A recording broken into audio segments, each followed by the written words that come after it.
Now, this is a story, really interesting, this one, because a lot of people will be affected by this. Ground rent and the whole tricky area of leaseholds and freeholds. Yeah, so two types of property, aren't there? If you've ever bought one, you'd be very familiar with one of them, either leasehold or freehold. Freehold, you have outright ownership of a property. Leasehold, you actually don't own the land it stands on. Lots of older properties have those ground rents. You might be familiar with that with the leaseholds. A lot of newer properties still being built where ground rents are still being charged. So part of a move to deal with issues of ground rents that may be too big. Nationwide today, for example, are saying that it won't actually lend the money on a property where the ground rent is 0.1% of the value or more. So if you took a home that had a ground rent of £200, it won't lend on the mortgage for that property if the property is actually worth less than £200,000.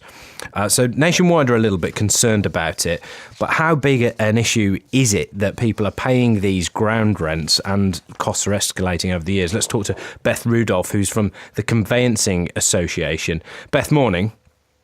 Good morning to you. Is this an increasing problem? Are we talking about figures here that can really affect people's spending? Absolutely. This is a new thing that we've seen building over the last 10 years, where the developers are creating more and more leaseholds, very much with the purpose of generating an income stream. So if you think a leasehold property, when you buy it, you probably pay exactly the same amount to buy it as you would for a freehold, but then you continue to pay ground rent over the years. Now, this isn't a problem when the ground rent is, say, 20 or 30 quid, maybe even 150 quid a year. But the issue that we've got now is that we're hearing that they are putting clauses in that double the ground rent every 10 years. And that gives the equivalent of like a 7% return to those freeholders. And you think about it, how many other investments out there would you get a 7% return at the moment? So it's becoming much more popular. And we're seeing some of the big builders creating thousands of leasehold houses where there is no shared amenity, no reason for it to be leasehold. And in fact, as far back in 1977, the lawmakers said that there should not be rents charged where there is no reason for it on houses. And that was the Rent Charge Act, which abolished this very thing. Now, to see it creeping back in.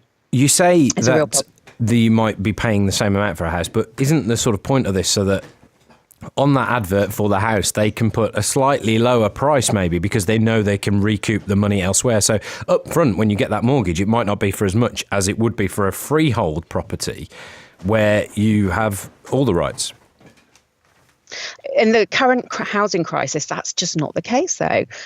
People, when they're buying property, if there's no other property to buy, and particularly if they want to use some of the Help to Buy schemes that are related very much to new build property, they have a very limited selection. So supply and demand dictates that if that's the only property available that meets your needs, you're going to pay the same amount, whether it's leasehold or freehold.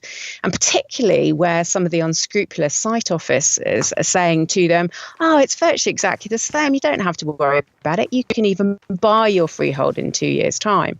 Well, guess what? 2 years' time comes, and it turns out that the cost of the freehold that they were told originally was £3,500, £16,000. And this is such an important thing that the all-party parliamentary group for leasehold reform has 70 MPs.